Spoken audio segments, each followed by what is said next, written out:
Welcome back to another segment of the Daily Lift. And in my daily Bible reading, I've been reading 1st and 2nd Samuel, the Chronicles, and the Kings. And it is a chronological study that I'm reading through. And so within here, we have the writings of some of these kings, which is David and Solomon in the Psalms and in the Proverbs.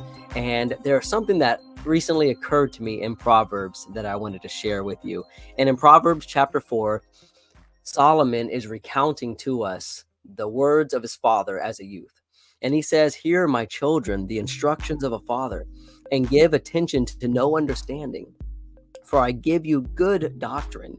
Do not forsake my law. When I was my father's son, tender and the only one in the sight of my mother, he also taught me and said to me, let your heart retain my words. Listen to me, son. Keep my commands and live. Get wisdom, get understanding. Do not forget, nor turn away from the words of my mouth. Do not forsake her, and she will preserve you. Love her, and she will keep you. Wisdom is the principal thing. Therefore, get wisdom. In all you're getting, get understanding. Exalt her, and she will promote you." And when we keep reading here, there's on and on about getting wisdom, about getting understanding, about seeking after these things, holding them valuable and supreme in our lives. And as I was reading this, I was thinking, man, it must have been amazing to have the mind of Solomon. And how do you get wisdom? How do you get understanding, as he's saying here, and so on in the rest of the Proverbs? And as I was reflecting on my past and all the bonehead things that I've done in my youth and all the mistakes that I've made, I'm thinking, how do I get this wisdom? I'm always seeking it, and I don't feel any wiser. I was racking my brain on how do I get wisdom? How do I do this?